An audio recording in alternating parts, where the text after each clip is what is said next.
They got television sitting down in the basement of Sears, but I ain't seen you walk in there yet and come out with one. Shit, Snake, Tim said. Your sister got a nice one sitting in her bedroom. It would be a hell of a lot easier ripping that one off than walking out of one of these stores with one. Your mammy got one sitting downstairs in her house, too, only it just ain't colored, Snake replied loudly, with no apparent anger. Tim thought it over for a minute before replying. I'll tell you what I'll do, Snake. The day we cop your sisters, we can stop by my house, and I'll swing with my mother's.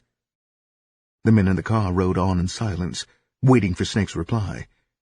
If he decided to steal the televisions, they wouldn't have to try their luck in the stores. They all prayed quietly that he would go for it. If the day ever comes when I need a fix that bad, I'll see if you really mean that, Tim. I'm going to sure find out where your heart is at, 'cause your mammy is going to kick your goddamn ass when she finds the TV gone, Snake answered. Red yelled suddenly, There's a wine store, baby! Let's chip in and get a couple of bottles of grapes. He added, Maybe we can swing with some whiskey while we're in there. No sooner did he mention it than Snake pulled over to the curb and parked. Everybody piled out but the driver. Red stuck his hand back in the car window. Give me some change to help out on the wine. Snake shook his head. I bought the goddamn gas. The least you can do is buy the motherfucking wine. Red walked away from the car and followed the other two into the store. He hadn't really believed Snake would give up the money, but it never hurt to ask. He caught up with them and broke the sad news. They both cursed over Snake's tightness, more from habit than anger. After giving Red the money for the wine, they all split up inside the store, each man taking a different aisle to go down. Teddy walked slowly up and down the aisles, searching for something worth stealing. Not finding anything he deemed worth his skill, he walked over to the counter and joined Red. While the druggist waited on them, they watched Tim in the mirror behind the counter. Tim had found the stocking rack, and with his back towards the mirror, he began to load up. He opened the shirt under his light jacket and pushed handful after handful of stockings inside his open shirt. When he finished, he zipped up his jacket and walked slowly up the aisle toward the door. As Red paid for the wine, Teddy walked away, heading over to the stocking rack. He opened his jacket and shirt as he walked. When he reached the rack, he noticed the counter girl busy with another girl customer, so he took 2 handfuls of stockings and continued towards the door. Before he reached his destination, he made one smooth motion, and the stockings disappeared under his shirt.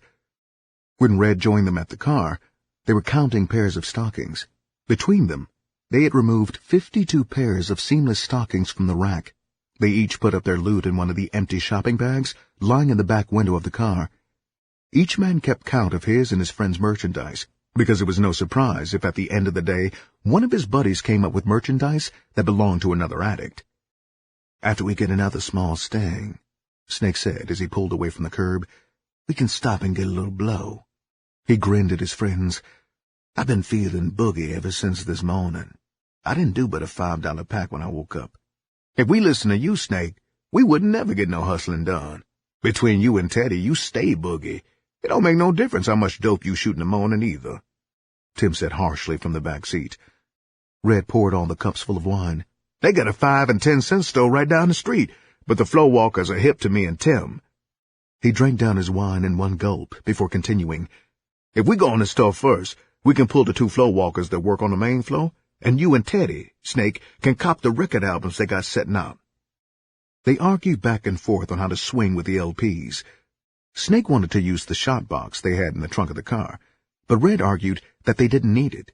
They decided to try and swing with the records with an over-the-shoulder shot, draping their jackets over one shoulder while holding the stolen records in the crook of their arm. That way, it was decided, they could steal more albums than they would be able to get away with using their shot box. Snake parked almost in front of the dime store. I'm leaving the keys in the ashtray here, he informed the group. He glanced up and down the street. That little short street over there, he said as he pointed over his shoulder.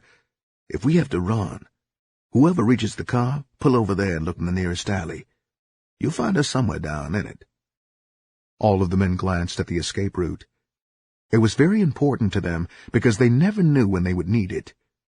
It was best to know which way you were running before you came out of a store with detectives running behind you. With no hesitation, they always had a good chance of getting away. The floor walkers wouldn't have any car. and once the pickup was made, it was smooth sailing, unless they stumbled upon a patrol car. Red and Tim got out first and ambled towards the store. The other two waited until they had entered the building before following. Then they got out and went in by another door. Before Red and Tim had even got in the door, the floorwalkers, a man and woman posing as a couple shopping, began to follow them. They walked slowly towards the counters in the back, acting as though they didn't have a care in the world. By the time Teddy and Snake entered, they had drawn the floorwalkers as far away from the album counter as it was possible for them to go. Snake's dark face was gleaming with sweat. Out of the group, he was the worst thief in the bunch. His hands shook, and he broke out sweating whenever he was called on to do any stealing. He was tall and thin, and he had a cadaverous look about him. Teddy hated to work with him because he seemed to draw the store walkers as though he were some kind of magnet. From the directions they had been given, Snake and Teddy walked straight to the rack that held the albums. There was no one behind the counter.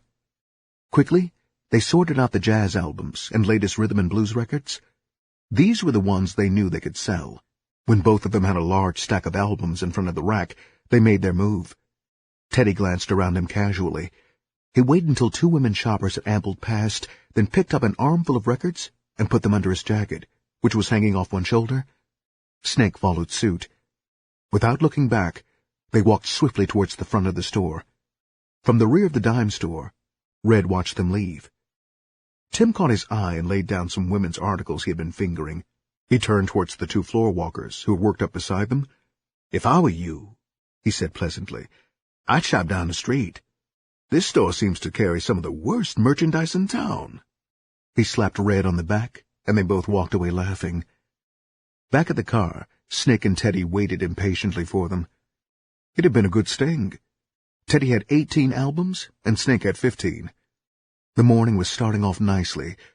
When Red and Tim returned to the car, they were both still laughing, more from the release of tension than anything else.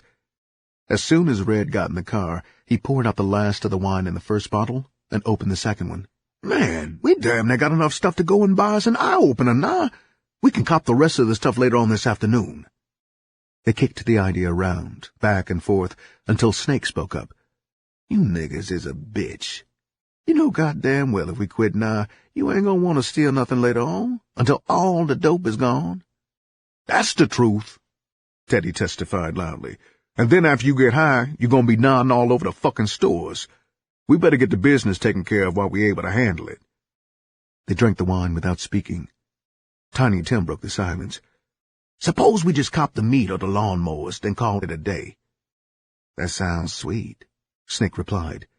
"We'll run out to the Westgate Shopping Center first and check it out. We ain't been out there in over a month, so that goddamn manager they got out there done just about forgot what we look like." Teddy put his cup on the top of the seat for a refill. "They got a mirror system out there now. Me and Red went out last week and played for some steaks. It ain't shit, though," Red said knowingly. "They got a blind spot right at the milk and egg department. All you got to do is carry your meat over there and make your shot under the mirror so they can't see you." He continued, "That new market that opened up next door ain't got nothing but an old guard, about 80 years old, so he ain't no problem. I guess they hired him to scare away the housewives that do a little stealing, but he ain't shit for anyone like us." "We'll give it a try then," Snake said, and turned off on the closest street that led to the freeway. The shopping center was full when they pulled in and parked. They all climbed out of the car at the same time, then split up into pairs. In less than 10 minutes, Teddy and Snake were back from the first market. They climbed in the front seat and put their meat in a shopping bag. They'd stolen 5 steaks apiece. Before they could get out of the car, Red and Tim walked up and jumped in the back seat. "How did it look in there?" Teddy asked quietly, as he watched them remove steaks from under their armpits and from between their belts and pants. "Sweet, baby, sweet!" Tim exclaimed loudly. "The old cop is helping fill bags at the checkout counter. When you go in, slide under the rail and he won't even know you're in the fucking store. We came out that way. His back was turned towards us the whole time we was in there." "Mellow," Snake replied and got out. Teddy followed him closely. They entered the store, slipped under the rail, and slowly walked to the back of the market, where the meat was kept. Both men took their time, picking over the steaks. They only wanted the most expensive meat they could find. All the $3 steaks they came across, they tossed back as too cheap. Since both of them were counting on an easy sting, they loaded up. Teddy picked up 9 steaks, 5 in one hand, 4 in the other. Snake followed right behind him as he went up the aisle nearest the door. Teddy opened his shirt front wide. First he put 4 steaks up under one armpit, then pushed the rest up under the other one. His light fall jacket was bulging at both sides. It would have been impossible for him to go through one of the checkout lines, so clearly could the outline of the meat be seen. Teddy glanced back over his shoulder at Snake. The first thing that caught his attention was the woman who worked on the meat counter. She was standing in the back, watching Snake. Before he could give Snake a warning, the meat disappeared under his jacket. The woman stared after them for a moment when her mouth opened, then swiftly turned and vanished. "Quick, baby! The woman saw you swing!" Teddy yelled. The women shoppers in the aisle glanced up at them. Surprise spread across their faces as they watched the 2 young men break and run. Teddy reached the rail and went under it quickly. Snake 1 step behind him, stepping on his heels. Before the alarm was given, they were out of the supermarket and running for the car. Red and Tim, already at the car, saw them coming. They jumped in, and before the runners could reach the car, the motor was humming. Both men jumped to the back and hugged the floor. Red pressed down on the gas and raced for the nearest exit. In his rearview mirror, he saw 2 men run out of the store and look up and down, but they hadn't seen which way the thieves had gone. A woman standing on the sidewalk pointed at the speeding car, but it was much too late. In a matter of minutes they were on the freeway, heading back to the heart of the city. Again their wild laughter filled the car. It hadn't even been close. To them, it was all in a day's work. In the run of a month, they had had many experiences like this. In another month, they would be back in the same store, trying their luck again. "Which way shall we go?" Red asked sharply, watching his rearview mirror. "I doubt if they had enough time to make it to a phone, but ain't no sense taking any chances." "Get up off the expressway, baby," Snake ordered. "Then find the quickest route to get us to the east side." They made it across town and stopped at the record shop. Snake and Teddy went in and sold the albums. Next, they stopped off and sold the meat and stockings, letting the women's nylons go for less than half price.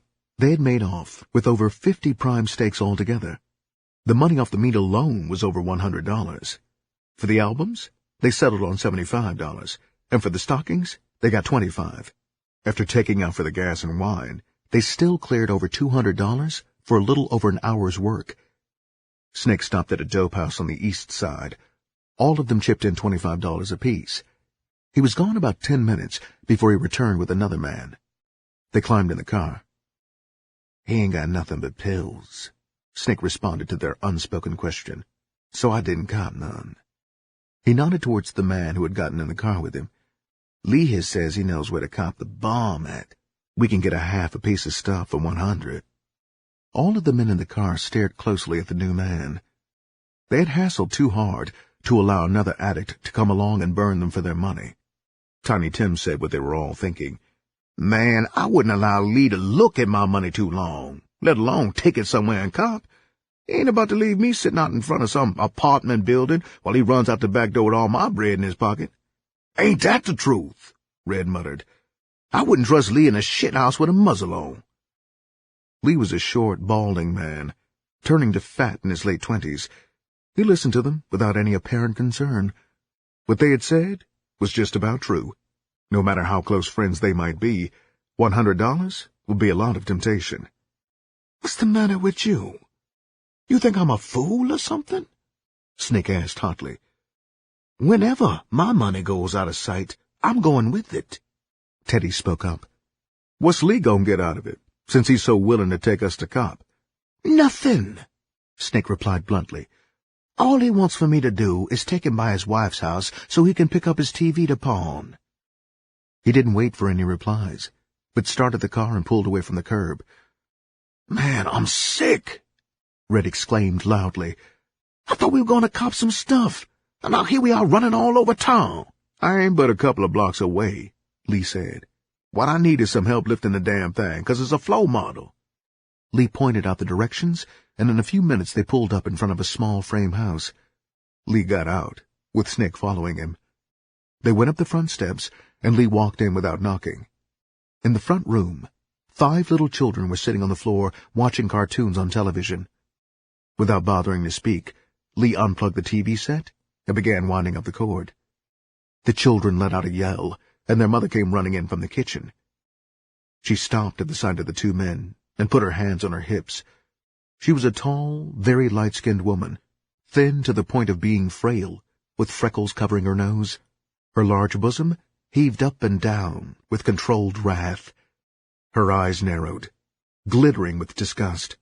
"You done took everything else out of the house to sell, you low-down bastard, so now you done decided to take the only thing the children got they can enjoy." She sat down and put her arms around 2 of the children. "Don't you worry. And quit that crying." She pulled the children closer in an attempt to stop their tears. "Just get out, Lee. If you don't never come back, we can consider ourselves lucky." Snake picked up his end of the television. He was in a hurry to get away with it. He hated to see children cry, but the $10 he was getting for helping smoothed over his small concern. They carried the floor model television out to the car. The sound of the kids crying followed them outside. The set was so large, they had to put it in the trunk of the car and leave part of it hanging out. The rest of the men grumbled until they reached the pawn shop. They worried over the possibility of the police stopping them. If a police car should happen to pass them and see the TV, it was an automatic search. They didn't stop talking about it until after they had pawned it and reached the dope house. Snake went in with Lee, and when he returned, he stared up and down the street closely before walking to the car. From his behavior, the men in the car knew he had reached the man and made a score. 8. The rain was still falling in an infernal downpour. Terry tossed the magazine down on the couch and got up. She paced up and down, wondering where she could put her hands on $10. She sniffed suddenly. Her nose was leaking again. "God damn it," she cursed quietly. "I've got to have $10. She quickly rejected the idea of trying to borrow it from her mother. "That's out," she muttered, and ran up the steps. The sound of her father's loud snoring came to her, and she hesitated outside his room. She fought down the temptation to slip into his room and try to remove $10 from his pocket.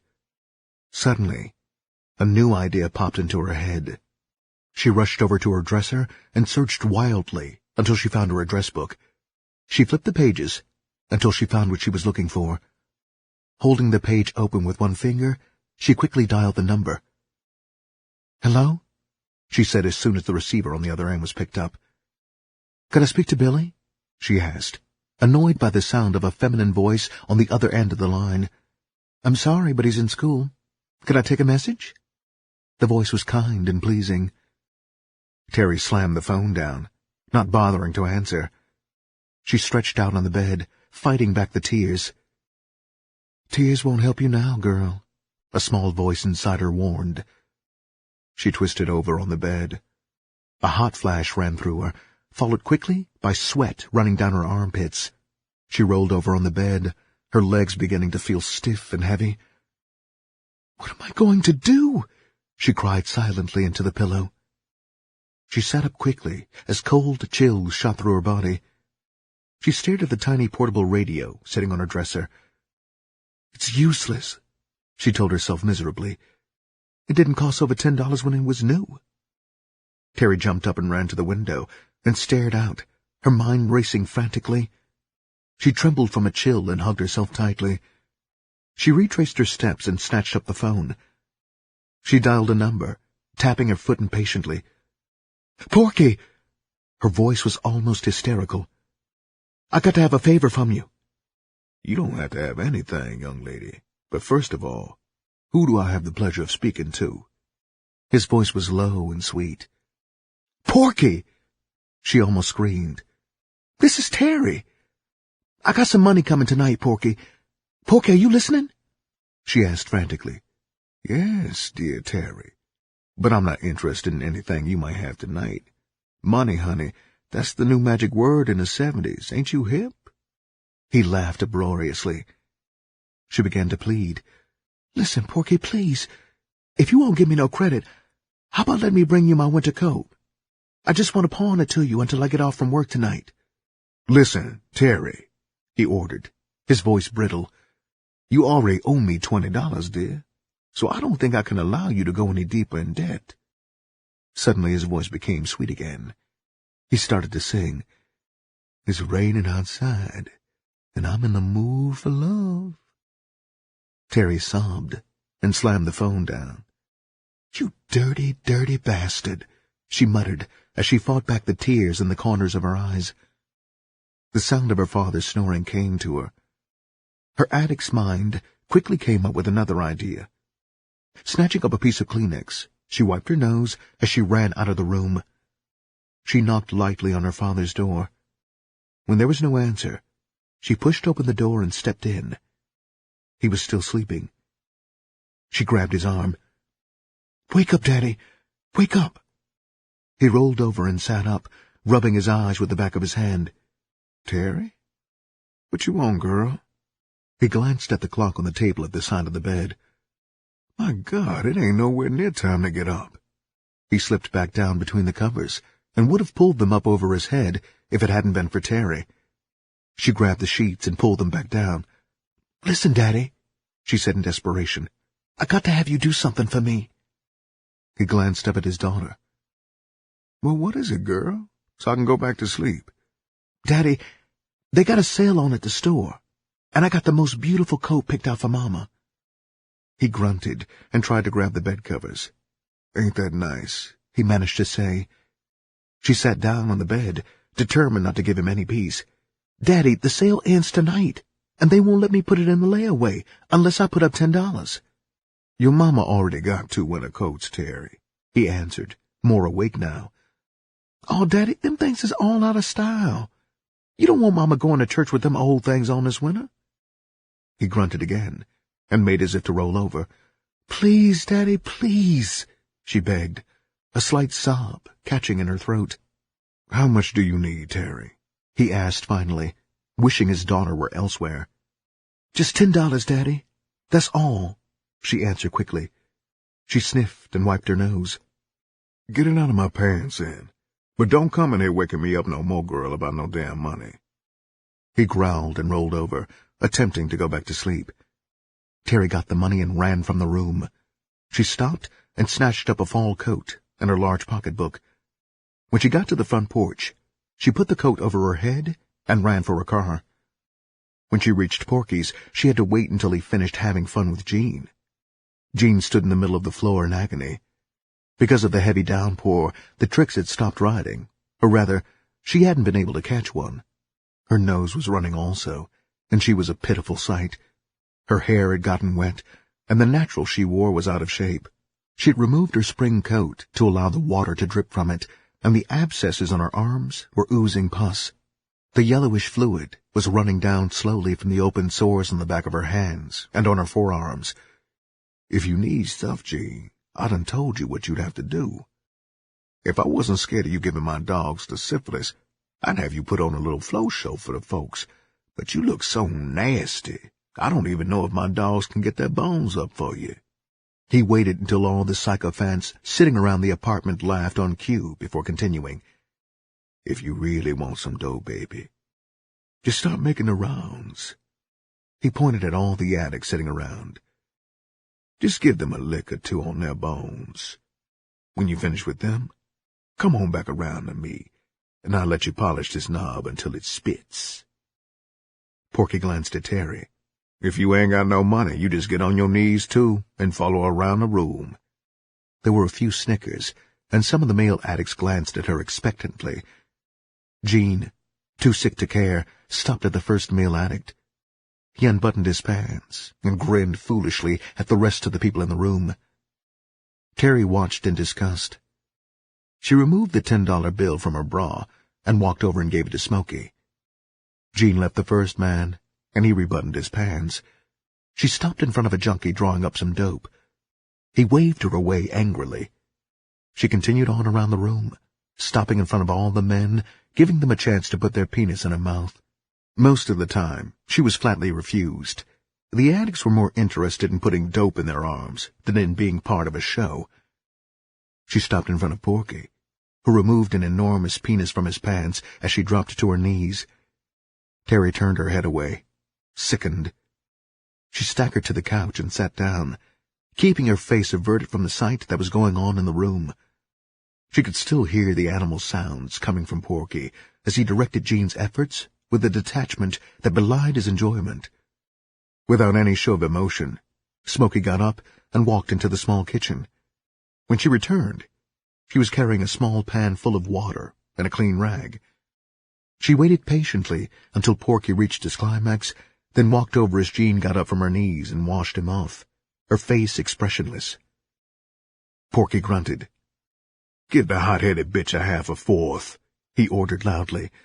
"If any of you other bitches happen to want to blow, you better speak up now.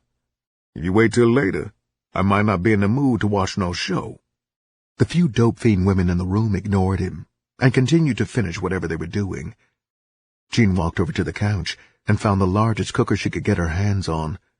She shook out most of the dope in the package Smokey gave her. Her fingers shook as she lit a match under the Vaseline top. As soon as the dope melted down, she took a set of works out of her bra and drew up a dropper full of dope. "You gon' fuck around and kill your ignorant ass, bitch," Porky said loudly as he watched her prepare to shoot all the dope. She didn't bother to reply as she stuck the needle down into one of the many sores on her hand. She got a hit and slowly closed her eyes and ran the dope in.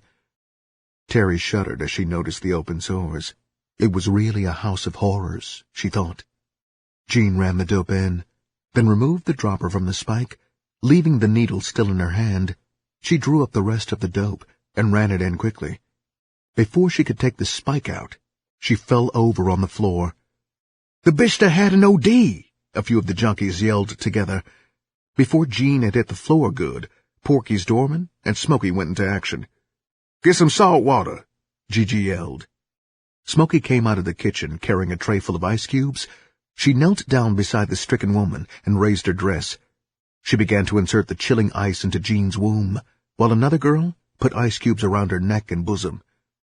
Gigi drew up a dropper full of salt water and shot it into her veins. They worked on her quickly and professionally. Porky watched silently. As soon as she moaned and got propped up, he stood up and walked over. "Big Ed," he yelled. "As soon as that bitch gets awoke enough to hold up, you get her the fuck out of here. I don't care where you take her. The nearest alley is good enough. Just see to it that she ain't nowhere near this house." He turned and glared at the addicts watching him closely. "If I hear word of her having had that OD anywhere near this house, don't none of you come back, 'cause my doors will be closed." His voice was sharp. It was a deadly threat he had given. To a dope fiend, it was no small matter to be able to cop from Porky. He always had dope, and it was the best in the city. Terry watched silently as the two men half-carried, half-dragged Jean from the apartment. "I wonder what they'll do with her," she said quietly, not even aware that the addict next to her had heard. "They'll take her to some alley and drop her in it, if she don't wake up soon," he offered quietly. She shuddered at their ruthlessness. A slow awareness of what she had become involved in forced her to ask, "But suppose she dies? Then what?" The dope fiend shrugged his shoulders. "So what? Another dead dope fiend, that's all. You gonna lose any tears over it? If you ain't, the police sure in the fuck ain't. You dig?" "I guess not," she muttered, and took another snort of her dope. As the heroin quickly took effect, she began to drift off. The episode almost forgotten. 9. The rain was still falling as Minnie hurried towards the department store. It had been a wonderful opportunity for her, she reasoned, when she and Terry had started working together. With Terry working on the inside of the store, it was almost impossible for a floor walker to bust her, because Terry knew them all. She clutched the bag she was carrying in her arms, trying to keep it from getting too wet. Inside the bag were 2 expensive sweaters she was taking back for a refund. With Terry's help earlier, she had been able to steal them. Instead of selling them for half price, Terry had told her to bring them back, and she would refund them, giving her their full value plus tax. She entered the department store, wondering idly if Terry had heard the latest news about Jean. "How many times have I told that bitch not to be so greedy?" she thought. Well, she won't have to worry about it anymore. They'd found her slumped over a cup of coffee, in a restaurant, dead. That was a hell of a way to die. But when you left here, there couldn't be a better way to go than high, Minnie thought philosophically. Terry paused briefly, then continued waiting on the customer she'd been taking care of when Minnie walked up. In a few minutes, the customer left, and she began to make out a refund slip for Minnie. "Did you bring that blow for me?" she asked anxiously. Although she didn't really need one, the thought of having a hit on the way filled her with anticipation. Her hands fluttered nervously as she waited for Minnie's answer. Minnie watched her closely. "You got it bad, ain't you, honey? You better cut down on your blows, Terry, or you're going to end up with an oil burner." As she spoke, she removed a small pack of heroin and slipped it under the bag she had laid on the counter. The sight of the drug caused Terry to break wind loudly. She blushed, snatched up the small package, and hurried toward the restroom. She clutched at her stomach. The closer she got, the more compelling it seemed that she was about to have a bowel movement. Minnie watched her leave with concern. It would have looked better if Terry had waited until after she had left the counter. She waited until Terry disappeared from sight, then turned and made her way toward the refund counter, unaware that she'd been under surveillance ever since she entered the store. Terry found an empty stall in the restroom and went in. No sooner had she entered it than another woman came through the restroom door. The sound of someone washing her hands came to her, but Terry paid it no heed. She cursed silently. She had forgotten to stop and get her purse. Now she didn't have anything to make a quill with. It would have been too inconvenient to go back for the purse, so she just opened the tiny package and held it close to her nose and snorted. Doing it this way caused her to waste a small amount of the dope, but it didn't disturb her. The only thing that mattered was that she get most of it into her system. It didn't occur to her that the drug didn't make her high anymore unless she had a large amount of it. She just knew the drug made her feel normal again, and that was what she so desperately sought. The drug had become a temporary relief from the terrible desire that ate at her mind and body every day until it had been appeased. After the drug brought on its mellowing effect, Terry again thought about going to a doctor for help. But it was always this way after she had satisfied the nagging hunger of the habit. When she was sick, there was but one thought on her mind. Where could she get a fix? She had promised herself time and time again that she would seek out a doctor. But when she awoke in the morning, craving a fix, the only thing she would seek would be the nearest dope house. Terry opened the door and stepped out. The woman standing at the faucet watched her in the mirror. Terry nodded her head in a form of greeting and walked over and looked in the mirror. The first thing she noticed was a small amount of white powder on the edge of her nose. With the back of her hand she removed it, and, telling herself the other woman wouldn't know what was happening, snorted it off her hand. Something in the back of her mind rang a bell. She tried to place the woman next to her. Suddenly, it dawned on her. The woman was one of the extra floor walkers the store hired to help keep down their loss of merchandise from shoplifters. She washed up quickly and left the woman in the restroom.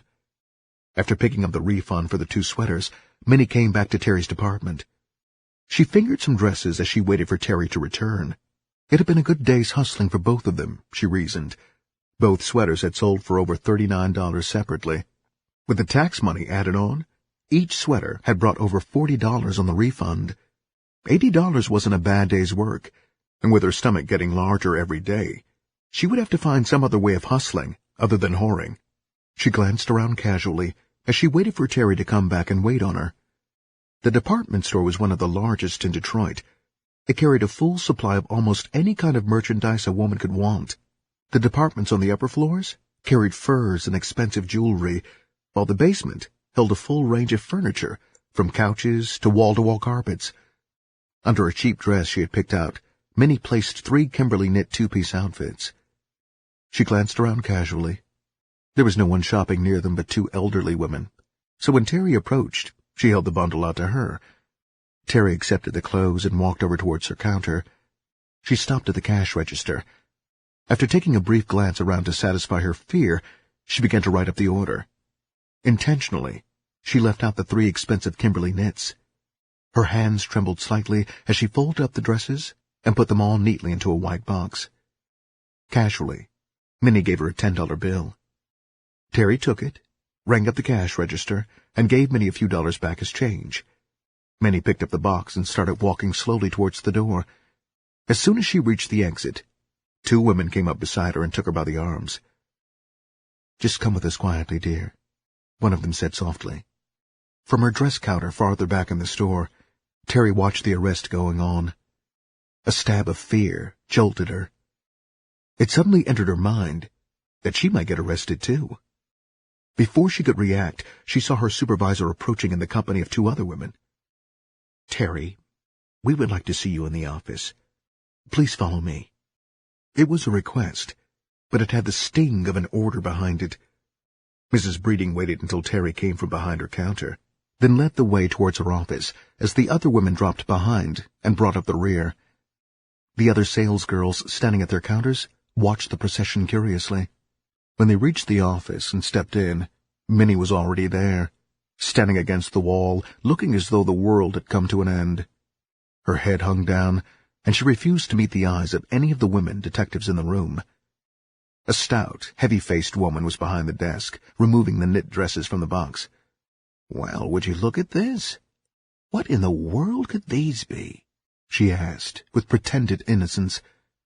Mrs. Breeding, the supervisor, stared at the dresses as though she couldn't believe her eyes. "When I was informed about this, Terry, I didn't believe it. I thought that a grievous error had been made. In fact, all the while we were walking toward this room, I was trying to figure out how I could apologize to you for bringing you here. But now, I'm just about shocked out of my senses."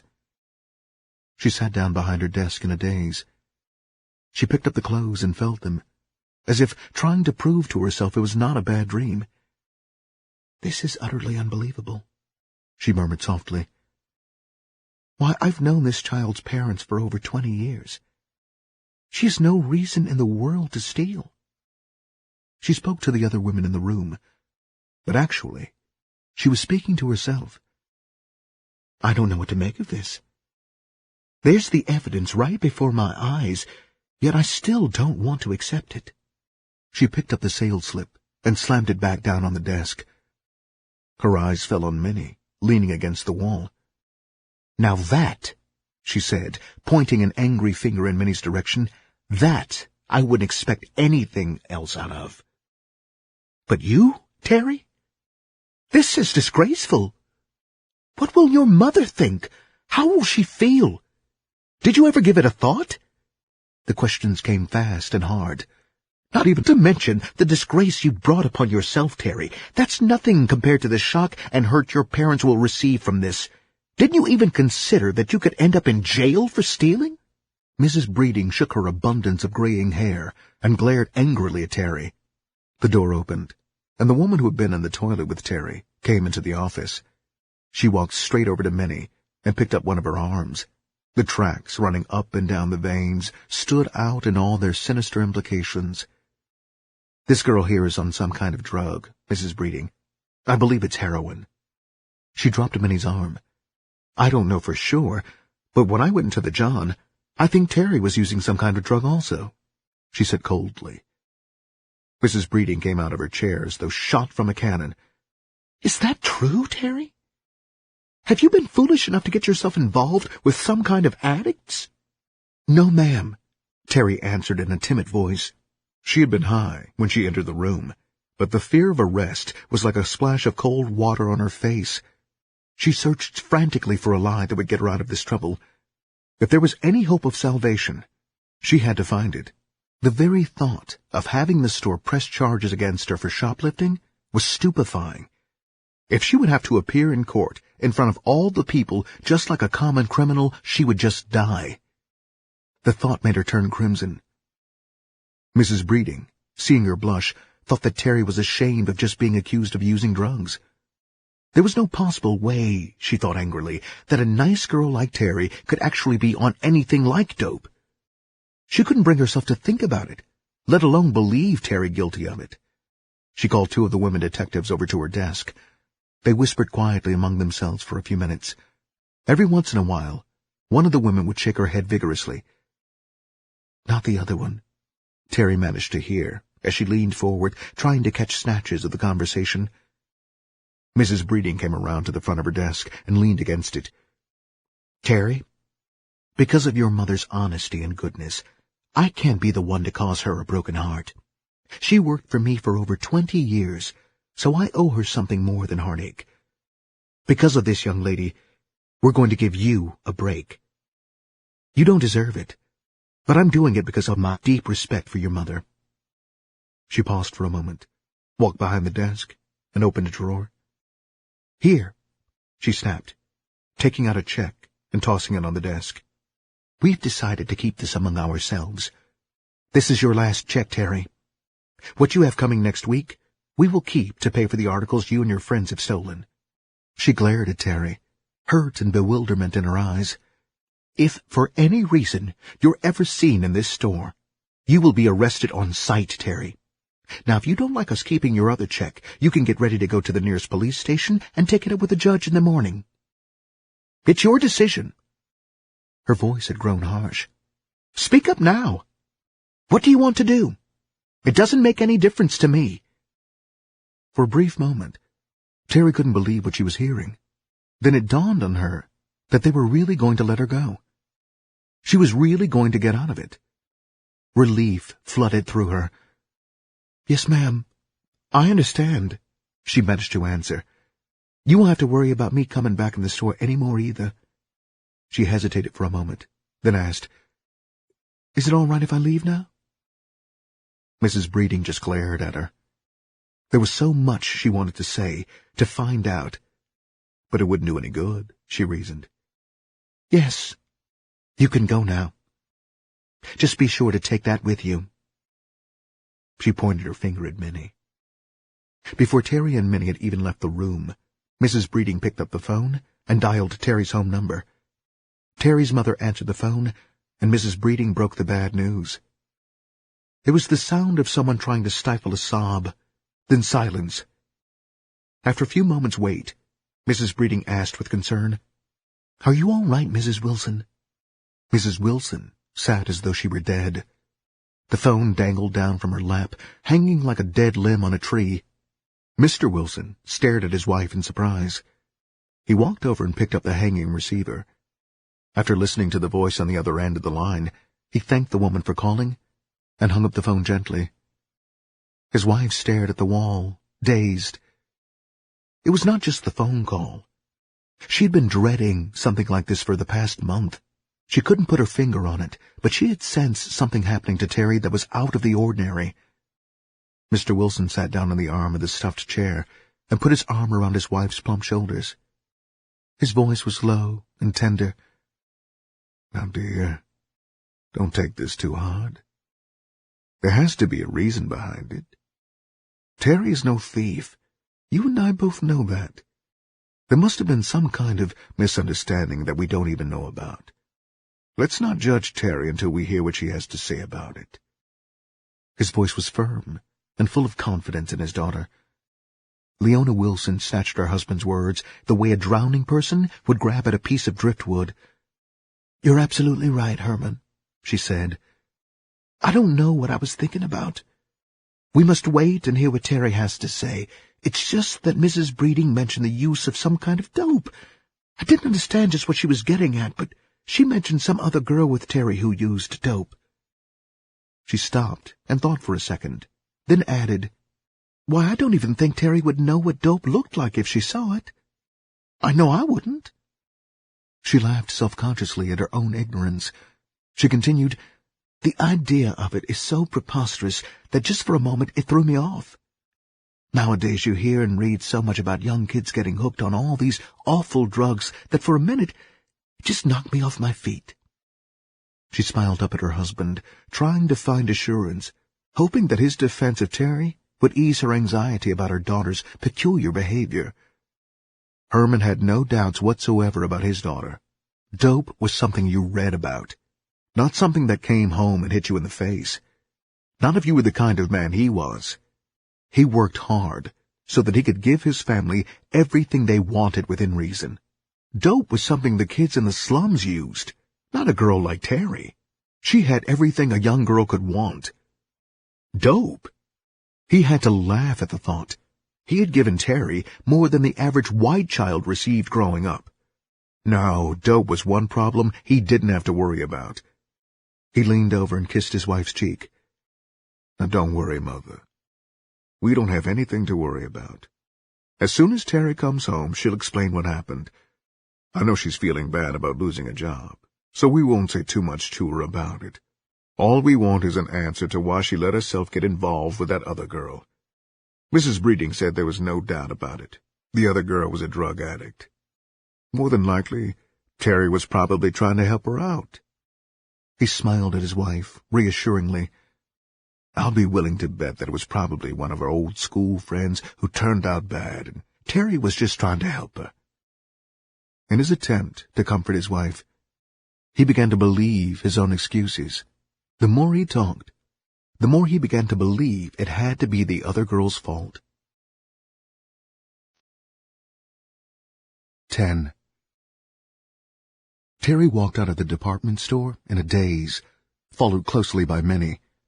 Her mind was in such turmoil that Minnie had to lead her to her car, parked at the curb. You can always find another job, Terry.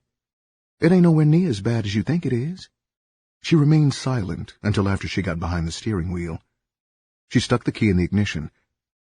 It ain't the idea of losing the job that I'm worried about. It's what my parents will say about it, she replied softly. Yeah, I guess you got a point there, Minnie answered offhandedly. She opened her purse and removed the money they had made on the refund. Well, at least they didn't take back the money we made off the sweaters. If they did that, we'd sure be in a hell of a fix now. She spoke in a matter-of-fact voice. Terry pulled away from the curb and slipped into the slowly passing traffic. I'm in enough of a goddamn fix now without worrying about some damn dope, she said bitterly. She was just beginning to realize the significance of what had happened. I'm going to stop using, she declared loudly. Sure, honey. I know all about it.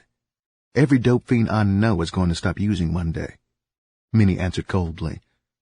The only thing is that when they do stop, they're usually in jail or someone is tossing dirt in their face, like what's going to happen to Jean now. She just kicked. She ain't got to worry about the Chinaman no more. No, sir. As soon as she gets her face full of dirt, it will be just another dope fiend gone, honey. Terry drove on, listening to Minnie's chatter, nodding her head perfunctorily. The handwriting was on the wall, she thought coldly. She knew that she would have to do something about her drug problem, and problem was the understatement of the year. How she had ever allowed herself to get into such a condition was beyond her comprehension. Her mind shied away from the naked reality of her addiction. Her hands began to clench and unclench on the steering wheel as she screamed silently, over and over again, No, no, no. Minnie pushed her share of the refund money across the seat. I don't know about you, Terry, but I would like to stop and get a blow. The mention of a fix had a psychological effect on Terry. Immediately she began to have a slight yearning for some dope. She tried to put the thought out of her mind, but it kept coming back. Without actually realizing what she was doing, she had started to drive faster. I won't even get out of the car, she promised herself quietly. I'll just drop Minnie off and keep on going. A small voice in the back of her mind started to laugh. The sound grew until it was a roar in her head. The laughter was cruel. It made a mockery of her pretensions. A flash of insight came to her, cold, revealing, and brutal. Behind all this scorn for herself, there lurked a truth too revealing to be openly inspected. All of her problems had been conveniently forgotten, while her thoughts dwelled on one subject: dope. Terry snatched her share of the money from the car seat and clutched it tightly in her fist. Before she realized where she was, she had pulled over to the curb and parked in front of Porky's house. She moved as though she were a sleepwalker. When Minnie got out of the car, she followed behind her, unable to control her own will. She felt a genuine desire to put an end to this self-punishment, but the urge for the drug was too strong to fight alone. She needed help, needed it desperately, and knew she needed it, but was unable to reach out for it, wherever it might have been. Terry followed Minnie up the stairs like an obedient child. The closer she got to the door of the dope house, the more demanding grew the desire for a fix. She began to pray that Porky would be home, and not out of dope. Her prayer was answered. Porky opened the door slightly as they reached the top of the stairway. "Well, well, what have we here?" he asked in a husky voice. He stood in the middle of the doorway, so that both of them would have to squeeze past him. His huge stomach pressed Terry against the door frame as she inched by. She plunged into the room. She stopped suddenly and stared in surprise. Two women were lying in the middle of the floor, side by side, naked as on the day they came into this world. Porky put the large 2x4 back across the door, making it virtually impossible for anyone to kick in his door without giving him enough time to throw away his dope. His back door was barred the same way, in case the police should try that entrance. "You girls are just in time," Porky said lightly. "Those two ladies were just about to begin entertaining us." He added as an afterthought, "If either one of you would like to join in the show on the floor, I might just find it entertaining enough to put out a fourth of dope for your disposal." The two women on the floor looked at them anxiously. "Come on, Minnie," one of them called. "It ain't about nothing," she said, and winked her eye. Minnie stared at the women. She knew what they were going to work out of.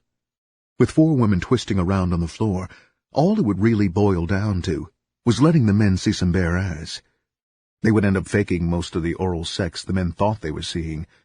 All she would have to do was put her mouth down between another woman's legs, and the men looking on wouldn't know if she was doing anything or not.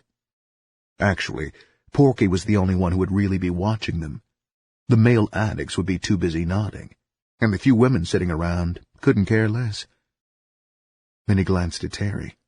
The way Terry was staring at the women on the floor was enough of an answer for her. With her pregnancy facing her, the last thing she could afford to do was antagonize Terry.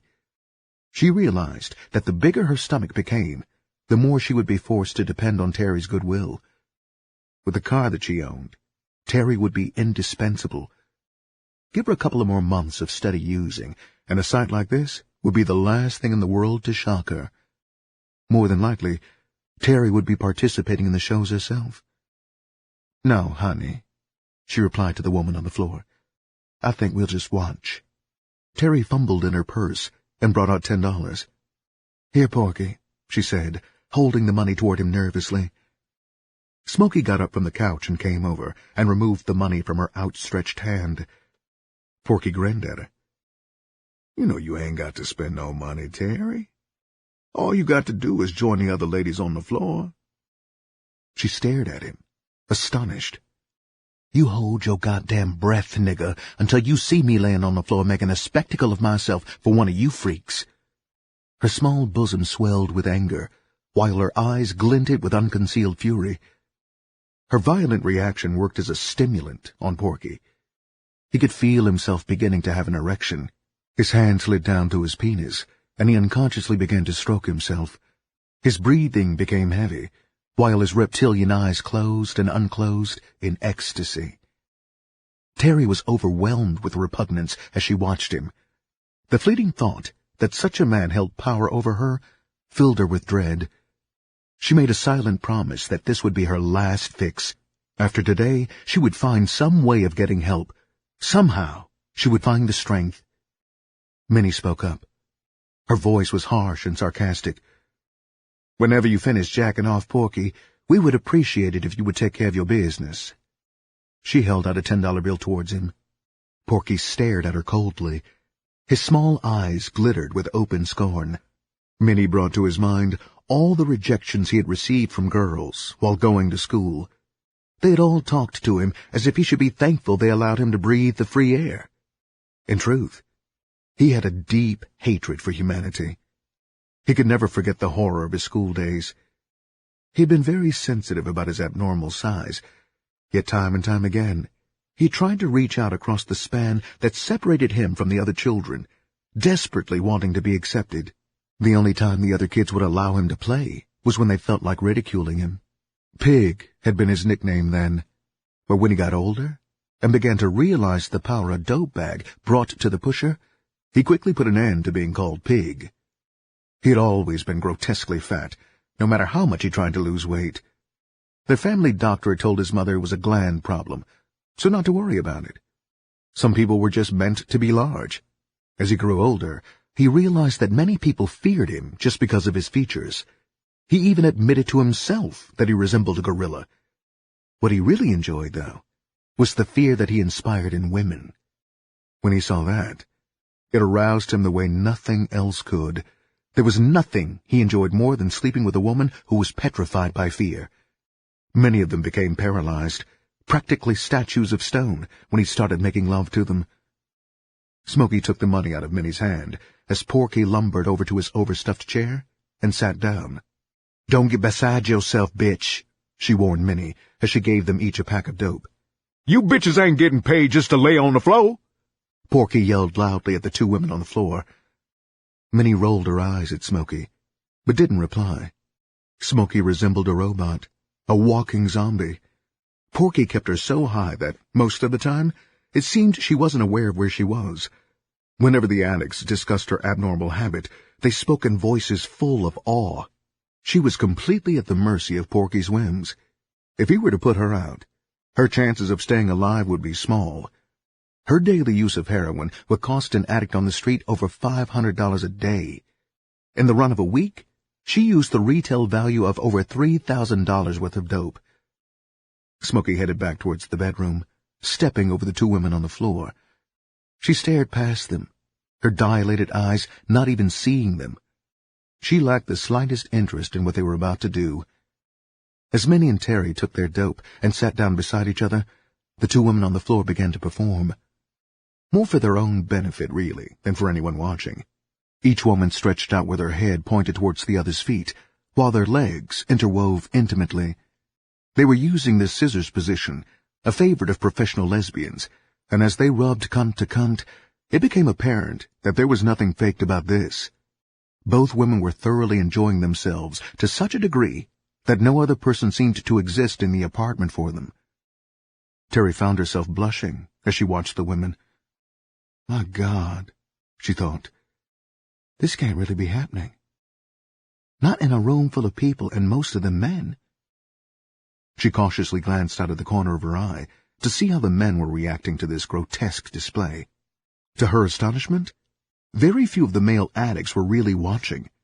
Most of them were too involved in trying to find a vein to shoot their dope in, while those who had already shot up were nodding as though nothing at all strange were going on. Here and there, Terry could see a person looking on curiously, but on the whole, only the women addicts were interested. Many of them moved their legs unconsciously as they watched the act build up to its climax. Porky stared at the women hungrily, saliva running out of the corner of his mouth and dripping down on his huge chest. After watching a little longer, Terry began to find the show repetitious, so she opened her small pack of dope and began to snort it up. When the women finished, they sat up on the floor and began to snort some dope off an album cover Smokey had set out beside them. Porky got up and waddled over to the bedroom door. He came back, leading one of his huge German police dogs. He held the dog between his legs as he spoke to the women. "I'll tell you what I'll do," he began, his voice thick with desire. "I'll give either one of you half a fourth of dope if you'll freak off with Butch in front of everybody." He patted the dog on its back. Both of the women stared up at him angrily. Tess, the larger of the two, replied viciously, "I'll tell you what I'll do, you fat black son of a bitch, you. I'll give you a fourth of dope if you let us watch your dog fuck you in your fat black ass. What about that, you freaking motherfucker, you?" She spat out at him. For a brief moment, Porky felt a jolt of fear. He knew Tess was one of the most dangerous lesbians around. He searched the faces around the apartment until he saw one of his doormen watching them closely. He relaxed slightly. "Just because you done time for cutting up a nigger girl, that ain't shit," he said with renewed courage. "If that nigger had been a man, he'd have kicked you in your ass and took that little funky whore you cut him up over." Tess jumped up and began to put on the men's clothes she wore. Porky bit his lip nervously. He didn't want to lose her business. Between her and the prostitute she kept, they spent quite a bit of money in the run of a week. Ever since she was released from prison, she had been using.